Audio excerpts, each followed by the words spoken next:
Welcome back. अब हम पढ़ेंगे बोर्स एटॉमिक मॉडल।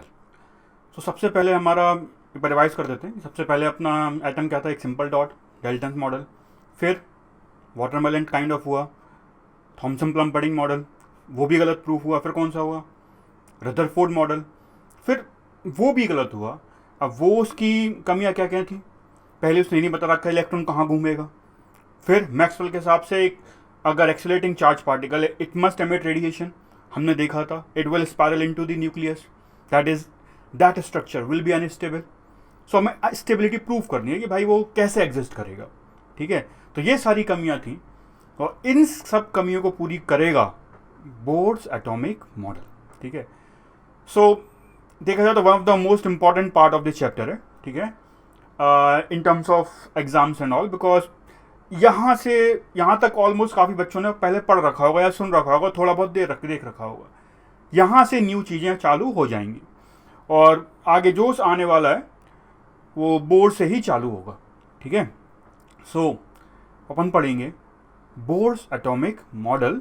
ठीक है, इंटरेस्टिंग है, मज़ा आएगा, ध्यान से देखना और जो मैं बोल रहा हूँ सुनते जाओ। ठीक है, सारा समझ में आएगा। Bohr's model is not difficult, उसके आगे things will become more and more difficult, but Bohr's model तो ईजिली आएगा समझ में, ध्यान से देखना है। ठीक है, तो अपन चालू करेंगे बोर्स मॉडल। ठीक, पहले अपन लाइट स्पेक्ट्रा के बारे में थोड़ा और पढ़ लेते हैं। अभी तक हमने ये पढ़ा था लाइट का एक कंटिन्यूस स्पेक्ट्रा होता है, मैंने बस ये बताया था कि हाइड्रोजन के लिए लाइन स्पेक्ट्रम बनता है, जिसके लिए अपन को बोर्स मॉडल समझना है कि वो क्यों आता है। ठीक है, तो लाइन स्पेक्ट्रम अपन देखेंगे, वो एक टाइप है, क्या है अपन समझते हैं। तो लाइट स्पेक्ट्रम इन जनरल होता क्या है, डेफिनेशन क्या है, तो देखो light spectrum light spectrum, the range of frequency or wavelength or energy of photons of electromagnetic wave is called light spectrum। मतलब क्या होगा कि अगर हमारे पास एक रेंज है, ठीक है, जैसे मैंने बोला था कि अपने पास अगर विजिबल स्पेक्ट्रम है, ठीक है, तो ऑलमोस्ट 3800 से लेकर उसका डबल 7600 तक सारी वेवलेंथ होंगी एंगस्ट्रॉम। ठीक है, तो वो एक रेंज हो गया। ठीक है, वो रेंज वेवलेंथ की भी हो गई, अपन उसको फ्रीक्वेंसी की बोल सकते हैं और उसको एनर्जी की बोल सकते हैं, क्योंकि जब वेवलेंथ है तो फ्रीक्वेंसी है और जब ये है तो एनर्जी भी है। तो स्पेक्ट्रम कुछ नहीं है, एक रेंज होता है। ठीक है, फ्रीक्वेंसी का या वेवलेंथ का या एनर्जी ऑफ फोटॉन्स का। ठीक है, बट एक तो अपन ने पढ़ लिया कंटिन्यूस में सारी आती हैं और क्या क्या होते हैं। so, अगर अपन और क्या क्या टाइप में देखें, सो स्पेक्ट्रम के टाइप्स होते हैं, दो पार्ट में ओवरऑल डिवाइड कर सकते हैं, continuous spectrum and discontinuous spectrum. इनको डिटेल में देखते हैं कि कंटिन्यूस क्या है, डिसकंटिन्यूस क्या है और उसमें भी क्या क्या टाइप होते हैं। ठीक है, कंटिन्यूस स्पेक्ट्रम क्या होता है, continuous spectrum, so spectrum which consist of all possible wavelengths of light. Light अपना, अब जब मैं लाइट बोलूँगा मतलब इलेक्ट्रोमैग्नेटिक वेव है, अपन को पता है। ठीक है, लाइट इज इलेक्ट्रोमैग्नेट, तो लाइट बोलूँ मतलब इलेक्ट्रोमैग्नेटिक वेव, इलेक्ट्रोमैग्नेटिक बोलूँ मतलब लाइट बोल रहा हूँ। ठीक है, इलेक्ट्रोमैग्नेटिक वेव एंड दस appear continuous is called continuous spectrum. मतलब क्या हुआ, यह अपना प्रिज्म है। ठीक है, इस प्रिज्म से सपोज अपना लाइट को पास किया और ये अलग अलग पार्ट में इसके डिवाइड हो जाएगी, इसके कॉन्स्टिट्यूएंट्स में डिवाइड हो जाएगी। इसमें अंदर जो जो वेवलेंथ्स होंगी वो सारी अलग अलग डायरेक्शन में चली जाएंगी, तो हर वेवलेंथ के लिए अलग एक डायरेक्शन आएगा। ठीक है, और ये ऐसा पैटर्न बन जाएगा ना। ये जो पैटर्न बनेगा ये कंटिन्यूस इसलिए है क्योंकि इसमें अगर मैं यहाँ से यहाँ ये जो रेड का एंड है और ये ब्लू का जो वायलेट का एंड है, ठीक है, इसके बीच में जो सारी की सारी वेवलेंथ है वो कंटिन्यूस है। कंटिन्यूस क्यों है, इस कलर की वेवलेंथ है, अगले कलर की वेवलेंथ है, अगले कलर की वेवलेंथ है, सारी वेवलेंथ आ रही हैं, जितनी पॉसिबल वेवलेंथ है सारी आ रही हैं, इसलिए अपन को कंटिन्यूस दिख रहा है। ठीक है, तो कंटिन्यूस वेवलेंथ कब, स्पेक्ट्रम कब बनता है, जब अपनी जो रेंज है, जिस रेंज की अपन बात कर रहे हैं उसी को बोलेंगे स्पेक्ट्रम, उस रेंज में सारी वेवलेंथ आनी चाहिए, लैम्डा 1 से लैम्डा 2 तक सारी वेवलेंथ अगर आएंगे, कोई भी मिसिंग नहीं होगी, तो ये जो स्पेक्ट्रम बनेगा इसको क्या बोलेंगे, कंटिन्यूस स्पेक्ट्रम। सो कंटिन्यूस जब स्पेक्ट्रम होगा अपनी रेंज के अंदर सारी वेवलेंथ आएंगे, और जब ऐसा होगा तो वो स्पेक्ट्रम एकदम कंटिन्यूस दिखेगा। जब अपन डिसकंटिन्यूस देखेंगे तब समझ में आएगा कंटिन्यूस का मतलब क्या है। ठीक है, but this is continuous. Let us first see discontinuous और फिर क्लियर होगा कंटिन्यूस अलग क्यों है। ठीक है, डिसकंटिन्यूस स्पेक्ट्रम क्या होता है, discontinuous spectrum. So spectra which do not contain all the possible wavelength or frequency or energy in the given range, obviously, वरना वो कंटिन्यूस हो जाता, ठीक है. तो कंटिन्यूस में सारी वेवलेंथ्स आती हैं, इसमें सारी नहीं आ रही हैं. That is some of the wavelengths are missing, कुछ नहीं आ रही हैं, कुछ गायब हैं. In the range is called discontinuous spectrum. ठीक है, समझेंगे एग्जाम्पल पे सब समझ में आएगा. डिसकंटिन्यूस की अगर बात करें तो वो भी एक्चुअली दो टाइप में डिवाइड होता है.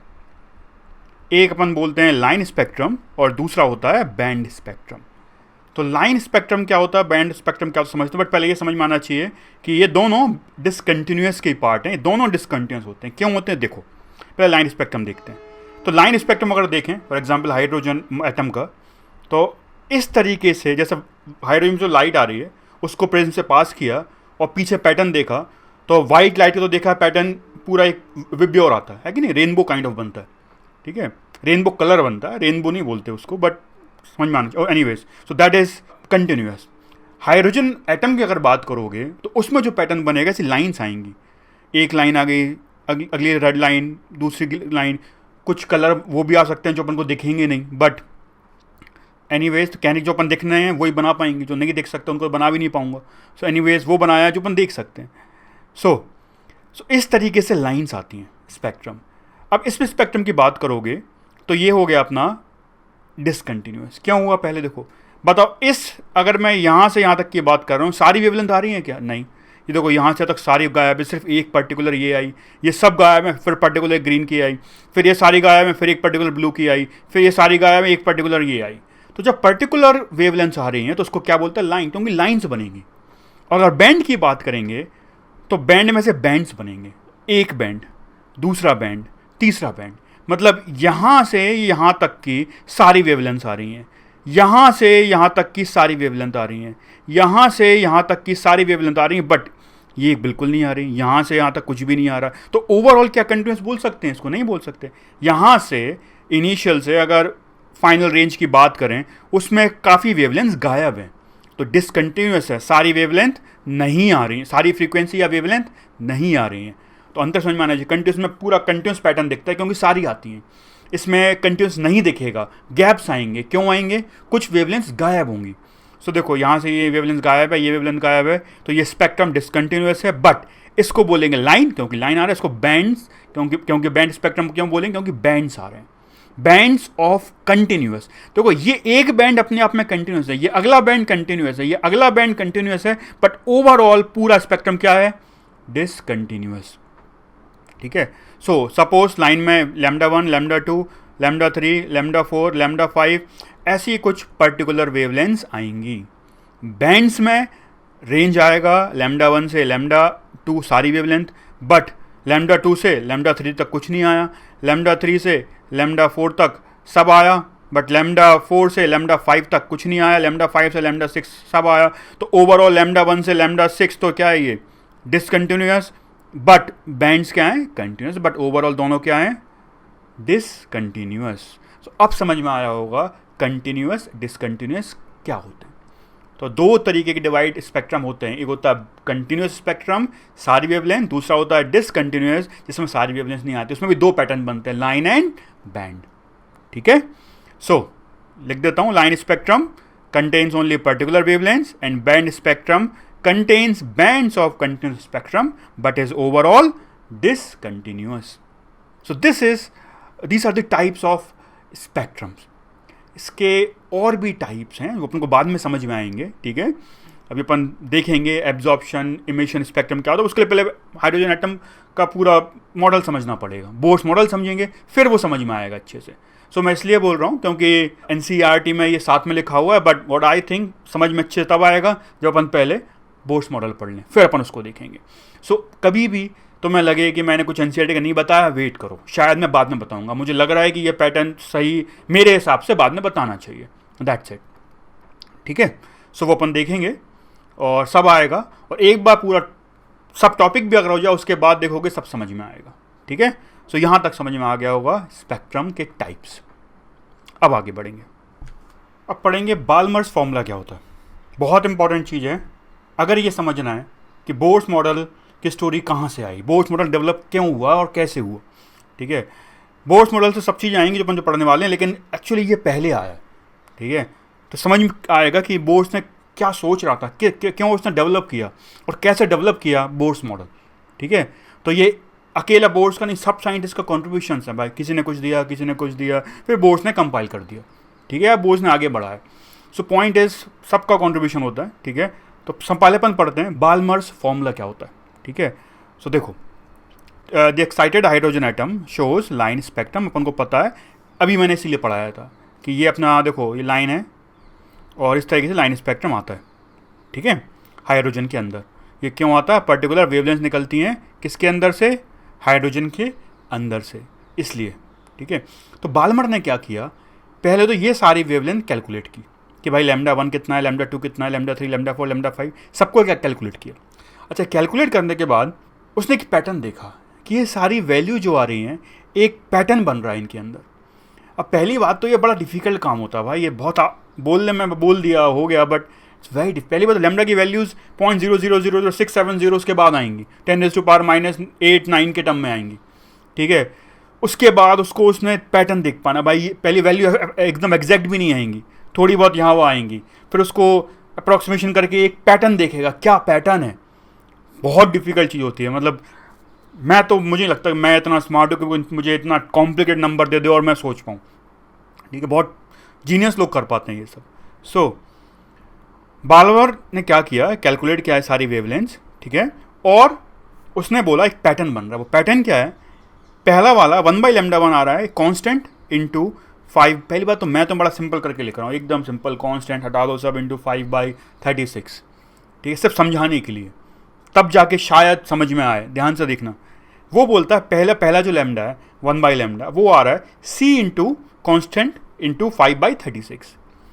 सेकेंड वेवलेंथ आ रही है 1/λ कॉन्स्टेंट इंटू 12/64।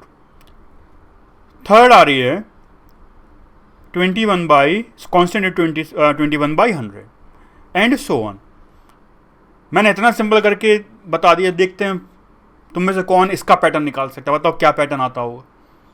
वैल्यू इतना सिंपल देने के बाद, पैटर्न काइंड ऑफ बनाने के बाद, उसके पास तो पैटर्न बनाई, तो उसने सोचा और फिर फॉर्मूला बनाया। उसने बोला ये सारे फॉर्मूले आएंगे, ये सारी वैल्यूज आएंगी अगर मैं फॉर्मूला ये बना दूं, the above value can be obtained by 1/λ is equal to c into 1/2 square minus 1/n square. इस तरीके से अगर ये लिख दूं तो सारा फॉर्मूला सेट होगा, n की वैल्यूज 3 4 5 सो ऑन इस तरीके से आएंगी 1/λ। ठीक है, अब देखो ये वैल्यू सेट हो रही है कि नहीं आ रही। n की वैल्यू पहले अपन वो बोलता 3 रख दो, 3 रख दो, तो 3 रखोगे 3 स्क्वायर, ठीक है 9, 4 सॉल्व करो, ये हो गया 9 इंटू 4 36 और ये ऊपर आ गया 5। अच्छा 4 रख दो, 4 रखोगे तो 4 स्क्वायर और 16 और ये 4 ले लो, इसको सॉल्व करो, इसका 64 ऊपर आया 16 माइनस 4 12, 5 रख दो ये आएगा। तो ये सारी वैल्यूज़ आएंगी अगर ये फॉर्मूला यूज़ करोगे, तो मतलब ये फॉर्मूला ये वैल्यूज़ लैम्डा की दे रहा है, कुछ तो रिलेशनशिप है, कुछ तो है भाई इसमें चीज़ में, क्या है वो समझेंगे। ठीक है, फिर बाल्मर ने ये सब किया था विजिबल लाइट के लिए, वो लाइट जो दिख रही थी। ठीक है, अगला जीनियस आया, उसने ये सब उनके लिए भी किया जो वेवलेंथ नहीं दिख रही थी। मैंने बोला स्पेक्ट्रम तो बहुत होता है, रेडियो इंफ्रा सब कुछ होता है, तो हाइड्रोजन के अंदर वो सब वेवलेंथ भी निकलती हैं, तो उसने उन सबको भी मेजर किया। ठीक है, और फिर और पैटर्न को मॉडिफाई किया। क्या किया, रिडबर्ग नाम था, determine that for all spectral lines including non visible, जो नहीं दिख रही थी उनको भी इंक्लूड कर लो। तो ये मैंने विजिबल ले लिया जो दिख रही थी, और वो जो नहीं दिख रही थी इंफ्रारेड और ये अल्ट्रावायलेट। उसने बोला इन सब लाइन के लिए फॉर्मूला आएगा, अगर फॉर्मूला यूज करें 1/λ is c into 1/n1 square minus 1/n2 square, where n1 की वैल्यू 1 2 3 कुछ भी हो सकती है, और n2 की वैल्यू n1 + 1 n1 + 2 n1 + 3 इस तरीके से होगी। इसका देखो समझते हैं ये कैसे सेटिस्फाई करेगा सारा। मतलब ये वैल्यूज़ कब आ रही थी, जब n1 की वैल्यू क्या थी 2, n1 की वैल्यू जब 2 थी कांस्टेंट और सी की वैल्यू भी निकाली, सी की वैल्यू इतनी है रिडबर्ग कांस्टेंट जो अपन ने बाद में नाम दिया गया इसका, ठीक है। फिर उसने n1 2 रख दिया, अपन ये 2 वाला केस लेते हैं, n1 को 2 रख दिया तो यहाँ पर 2 आ गया, ठीक है। अच्छा, अगर 2 रख दिया तो वो बोल रहा है n2 जो तुम रखोगे वो n1 प्लस 1 n1 प्लस 2, मतलब अगर ये 2 रखा है तो 3 4 5, यही फॉर्मूला है कि नहीं for a particular case of Rydberg जो फॉर्मूला आ रहा है अपना, ठीक है, बाल्मर्स फॉर्मूला बन रहा है। वो बोल रहा है तुम्हारा फॉर्मूला बन रहा है क्योंकि n1 अपन 2 रख दे रहे हैं। अगर अपन n1 2 नहीं रखो 1 रख दो तो किसी और के लिए जाएगा, 3 रख दो तो और के लिए आएगा। तो n1 अगर 1 रखेंगे तो बोलता है n1 अगर 1 रखोगे तो ये अपने पास n1 1 रखा तो n2 की value 2 n1 plus 1 3 4 so on. n1 को अगर 3 रख दिया तो n2 4 5 6 एंड सो ऑन। ये रख दोगे तो जो दिख नहीं रही हैं उन सब की वेवलेंथ भी मैच करेगी, मतलब ये होना चाहिए एक general formula. This formula will give all the wavelengths. तो ये फॉर्मूला आ गया, सबको पता था ये फॉर्मूला है, मतलब कुछ तो है इस फॉर्मूले के अंदर जो हाइड्रोजन के एटम के अंदर का स्ट्रक्चर शायद डिफाइन कर रहा है। फिर बोर आया पिक्चर में, बोर ने सोचा ये फॉर्मूला चाहिए, तो एक काम करो, मैं जो जो उसने पूरा सॉल्व किया, ठीक है, फिर उसने बोला ये चीज़ें अज्यूम कर लो, और अगर ये चीज़ें अज्यूम करते हैं और जो मैं फिजिक्स आती है और मैथ्स आती है वो अपन लगाते हैं और देखते हैं, मैथ्स अपने आप बोलेगी कि ये फॉर्मूला बनेगा। कहने का मतलब हमने जो माना है उनको मान के अगर कुछ फॉर्मूला आता है और वो फॉर्मूला एक्सपेरिमेंटल मैच कर रहा है, मतलब हमने जो माना है वो शायद सही होगा। तो इस तरीके से बोर्स मॉडल आया। To explain this formula 1 by lambda is equal to constant into 1 by n1 square minus 1 by n2 square. यह हाइड्रोजन के लिए, अलग आइटम के लिए, वो सब बाद में देखेंगे, बट पहले समझ में आना चाहिए ये फॉर्मूला एक्सपेरिमेंटल बोल सकते हैं, एक्सपेरिमेंटल वैल्यूज को मैच कर रहा है। इसको मैच कराने के लिए एक थ्योरी बनानी है और वो थ्योरी है बोर्स मॉडल। और एक्चुअली मैच कराने के लिए, क्योंकि एक कुछ पॉइंट बोलेगा बोर, वो बोलेगा मुझे नहीं पता, ये मान लो, ये मानने के बाद आंसर आता है, फॉर्मूला बनता है, ठीक है। वो लोग बोलेंगे क्यों, मुझे नहीं पता, ये मानो, आंसर आता है, ऐसा कुछ होता है। बाद में पता पड़ा उसने जो चीज़ माना था, जो उसको नहीं पता था वो क्यों मान रहा है, ठीक है, उसका रीज़न क्या था। तो अब कुछ चीज़ नहीं पता तो ये नहीं साइंस रुक जाएगी, साइंस बोलेगी चलो अपने पास कुछ पॉइंट मिसिंग है, अपन आगे बढ़ते हैं, शायद आगे की नॉलेज अपना पुराना वाला पॉइंट बता देगी, और वही हुआ। तो अब अपन पढ़ेंगे to explain this Bohr's atomic model बनाएंगे जिससे अल्टीमेटली ये फॉर्मूला आएगा, ठीक है। तो पहले देखेंगे बोर्स के पोस्टुलेट्स, बोर्स ने क्या क्या बोला, ये मान लो, ये मान लो, ये मान लो, ये मान लो, अपन सॉल्व करते हैं, अपन सॉल्व करेंगे और बोलेगा ये फॉर्मूला आ गया, मतलब जो माना है वो सही है। अब देखेंगे अपन postulates of Bohr's model. Postulates of Bohr's model, Bohr's model, postulates of Bohr's model पढ़ेंगे। पहला पोस्टुलेट, पहला वो क्या बोलता है, क्या क्या मानना है अपन को कि वो फॉर्मूला आएगा। पहला वो बोलता है electron in hydrogen atom revolve around nucleus in circular path called orbits, ठीक है। तो बताऊंगा अभी, which are concentrically arranged around nucleus, these orbit are also called as stationary orbits और अलाउड एनर्जी स्टेट्स। मतलब क्या हुआ, ये बोल रहा है न्यूक्लियस है, उसके अराउंड इलेक्ट्रॉन चक्कर काटता है, इसको बोलते हैं ऑर्बिट। ये वाइट वाला जो मैं सर्कल बनाया ये ऑर्बिट है, ठीक है। तो ऑर्बिट्स में इलेक्ट्रॉन रहता है। इसके बाद ऐसी कई ऑर्बिट्स होती हैं जो कॉन्सेंट्रिकली अरेंज्ड होती हैं, ठीक है। इनको अपन ऑर्बिट्स बोलते हैं, या अलाउड एनर्जी स्टेट, मतलब यहीं रह सकता है, यहाँ कुछ देखेंगे, कुछ पर्टिकुलर एनर्जी आएगी, यहाँ पर्टिकुलर एनर्जी आएगी, यहाँ पर्टिकुलर एनर्जी आएगी, बस यही एनर्जी हो सकती है, यही एनर्जी अलाउड है, सब देखेंगे आगे। अभी इतना समझ में आना चाहिए क्या बोला है कि इनको एनर्जी स्टेट्स बोलते हैं, अलाउड एनर्जी स्टेट्स, ठीक है। समझ में आएगा बाद में क्यों बोला है। ऐसी ऑर्बिट्स होती हैं, ठीक है, स्टेशनरी ऑर्बिट्स, और कॉन्सेंट्रिकली अरेंज्ड होती हैं। तो ये न्यूक्लियस है, इस तरीके से इलेक्ट्रॉन चक्कर काटता है, ठीक है, ऑर्बिट्स में। Second point, second is the one of the most important point, ठीक है, पोस्टुलेट देखेंगे। Third, electron revolve only in those orbits where its angular momentum is quantized. वापस क्वांटाइज्ड आ गया। क्वांटाइज मतलब बता चुका हूँ क्या होता है, पर्टिकुलर वैल्यूज, सारी वैल्यूज नहीं। जैसे एनर्जी याद है, क्वांटाइज थी, सारी एनर्जी निकलती है, पर्टिकुलर वैल्यूज निकलती है एनर्जी की।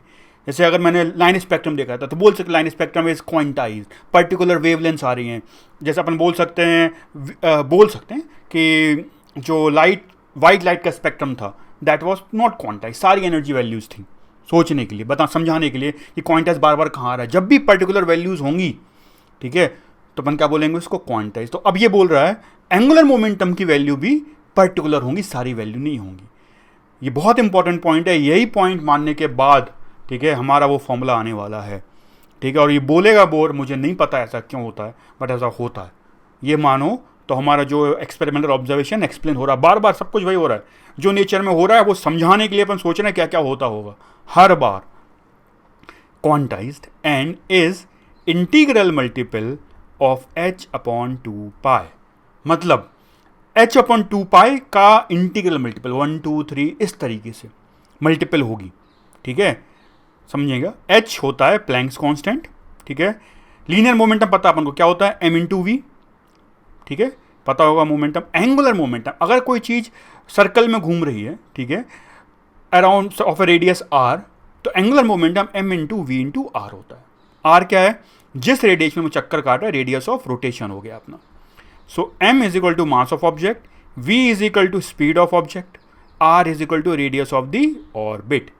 तो एंगुलर मोमेंटम जो है वो m/v/r होता है, अपन को पता है। और ये क्या बोल रहा है mathematically, that according to Bohr, electron will reside only where m/v/r angular momentum is quantized and integral multiple of h/2π, तो nh/2π, जहाँ n की वैल्यू 1 2 3 ऐसा कुछ भी हो सकती है, 4/∞ कुछ भी हो सकती है। तो दिस इज mvr की वैल्यू h/2π, mvr की वैल्यू 2h/2π, mvr की value 3h/2π and so on. This is a very important point, क्योंकि जब इसको पूछा ऐसा क्यों भाई, बोला I don't know, but this ऐसा मानना होता है। ऐसा मानो तो एक्सपेरिमेंटल ऑब्जर्वेशन होती है, तो ये कुछ तो है इसका इंपॉर्टेंस, और एक्चुअली बाद में समझ में आएगा ऐसा क्यों है शायद, ठीक है। सो mvr nh/2π, very important point, ठीक है। इसको बोलते हैं एंगुलर मोमेंटम क्वांटाइजेशन। तो उन ऑर्बिट्स में जहाँ इलेक्ट्रॉन रह रहा है उनकी खासियत क्या है, वहाँ पर mvr एंगुलर मोमेंटम या तो h/2π है, या 2h/2π, या 3h/2π, या 4h, इसलिए ऑर्बिट्स, पर्टिकुलर ऑर्बिट्स आ रही हैं, पर्टिकुलर जगह आ रही हैं जहाँ एनर्जी इलेक्ट्रॉन रह सकता है, पर्टिकुलर एनर्जी स्टेट्स आ रही हैं, ठीक है। So this was a very important point. Third point देखते हैं। Third point, electron in these orbits. अब दीस मतलब जहाँ mvr nh/2π है, do not release energy and thus maintains a fixed energy. मतलब ये जो अपने पास ऑर्बिट है, इस ऑर्बिट में जहाँ क्या होगा, mvr की वैल्यू nh/2π होगी, मतलब h/2π। अगर पहला की बात कर रहे हैं तो, दूसरे की बात कर रहे हैं 2h/2π, तीसरे की बात कर रहे हैं 3h/2π। तो जब ये mvr h/2π का मल्टीपल होता है, वहाँ पर एनर्जी रिलीज नहीं होती है, जो मैक्सवेल ने बोला था होनी चाहिए। इलेक्ट्रॉन चक्कर एक्सेलरेट करेगा तो रिलीज करेगा एनर्जी, बट वो बोल रहा है यहाँ नहीं होता है। नहीं पता मुझे क्यों, बट मानो तो हमारे पास सब कुछ आएगा, लेकिन बाद में समझ में आएगा अपन को कि ऐसा क्यों हो रहा है, ठीक है। तो मैक्सवेल ने बोला था इलेक्ट्रॉन, ये पर्टिकुलर केस ऑफ इलेक्ट्रॉन में रिलीज होगी एनर्जी, बट बोर बोल रहा है नहीं होगा, एनर्जी सेम माननी है। मतलब फर्स्ट ऑर्बिट में कुछ और एनर्जी है, सेकंड में कुछ और एनर्जी है, थर्ड में कुछ और एनर्जी है, और वो एनर्जी चेंज नहीं होती। This was the third point. अभी सुनते जाओ सारे पॉइंट, अपन जब पूरा आगे पढ़ेंगे तुम्हारे भी सब अपना भी सभी नो इन्फॉर्मेशन क्लियर होती जाएगी, ठीक है। So this is energy. Fourth point, however, energy can be absorbed or released if electron jumps from one orbit to another। मतलब मैंने देखा था ऑर्बिट्स आ रही हैं जिनमें इलेक्ट्रॉन रहेगा, बट ये बोल रहा है कि इलेक्ट्रॉन जरूरी नहीं है उस ऑर्बिट में फिक्स रहे, मतलब it can jump from one orbit to another orbit, ठीक है। And the change in energy of electron in the two orbits, तो एक ऑर्बिट से दूसरे पे जंप हुआ, बट एनर्जी चेंज होगी। हमने देखा था हर एक में पर्टिकुलर एनर्जी होगी जो चेंज नहीं होगी, उस ऑर्बिट की एनर्जी दूसरे की कुछ और होगी, but change in energy of electron in the two orbit, जब एक से दूसरे पे जंप होगा तो एनर्जी पहले कुछ और थी, बाद में इलेक्ट्रॉन की एनर्जी कुछ और हो जाएगी, जो चेंज होगा इज एमिटेड और एब्जॉर्ब्ड एज फोटोन। ठीक है, so electron can jump from one orbit to another. ठीक है, एंड जो चेंज आएगा एनर्जी का, मैं बनाऊंगा अच्छे समझ में आएगा, विल बी एमिटेड और absorbed as light, photon. If electron jump from higher energy level to lower energy level, ठीक है, तो फोटोन एमिट होगा। क्योंकि अपन देखेंगे हायर ऑर्बिट में एनर्जी, मैथमेटिकली देखेंगे सब आएगा कि हायर ऑर्बिट में एनर्जी ज़्यादा आ रही है, लोअर ऑर्बिट में एनर्जी कम आ रही है। तो अगर हायर से लोअर जाओगे, एनर्जी ज़्यादा थी एनर्जी कम थी, ऊपर से नीचे आए तो एनर्जी कम हो गई, एनर्जी गायब तो नहीं हो सकती, एनर्जी कंजर्वेशन प्रिंसिपल, तो ये एनर्जी किसी और फॉर्म में गई होगी, वो फोटोन में निकल गई। अभी बनाऊंगा मैं, समझ में आएगा, बट अभी समझ में आना चाहिए। If electron jump from one energy level to another, ठीक है, फोटोन इज एमिटेड और एब्जॉर्ब्ड। इलेक्ट्रॉन हायर ऑर्बिट से लोअर पर जंप करता है तो फोटोन एमिट होता है।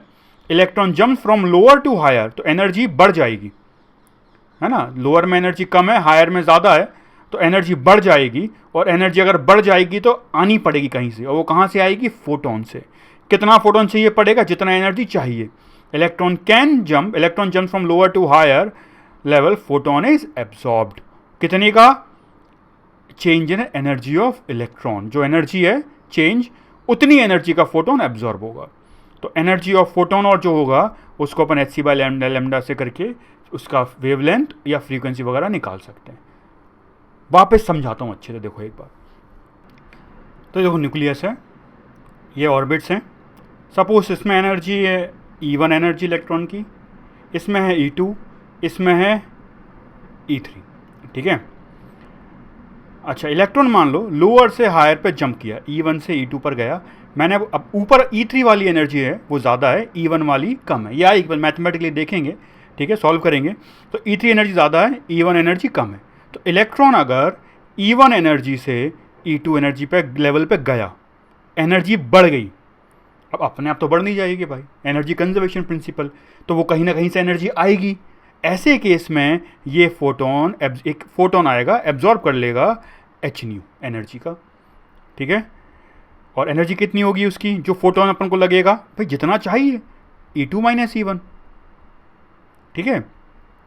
अब अगर मान लो हायर से लोअर आता है, E3 से E2 गया, ये एनर्जी ज़्यादा थी, ये एनर्जी कम थी, अब एनर्जी कम हो गई, तो जो एनर्जी कम हुई है जितनी, क्या हुआ उसका, वो फोटोन में निकल गया, फोटोन निकल गया एच न्यू।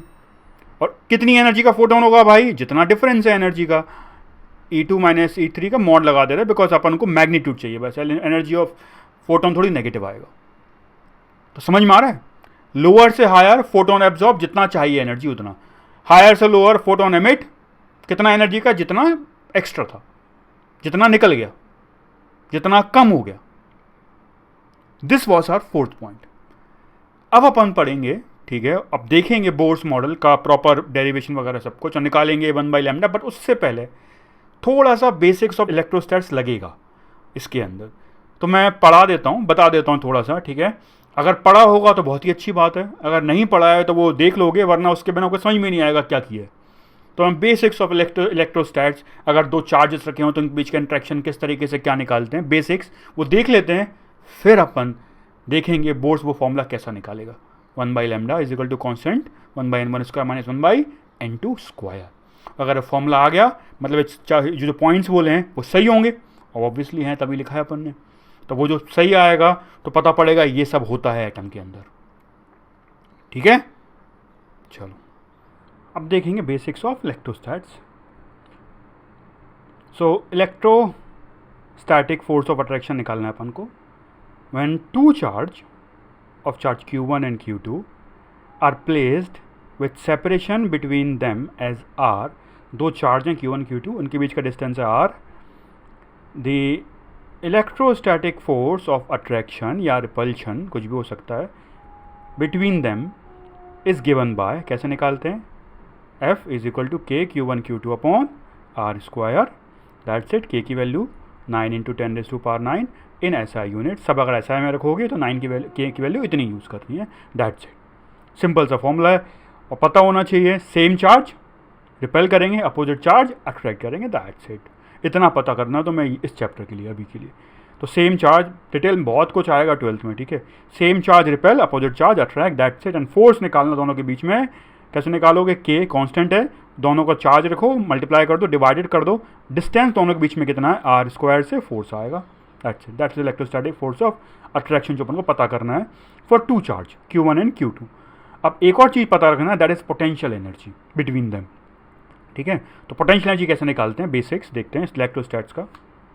सो इलेक्ट्रोस्टैटिक पोटेंशियल निकालना है when two charge of charge Q1 and Q2 are placed at a separation of distance r, दो चार्ज हैं Q1 Q2, उनके बीच का डिस्टेंस है r, energy gets stored in form of potential and is given by, potential energy का formula है k Q1 Q2 upon r, लिखना r square नहीं है, दैट्स इट।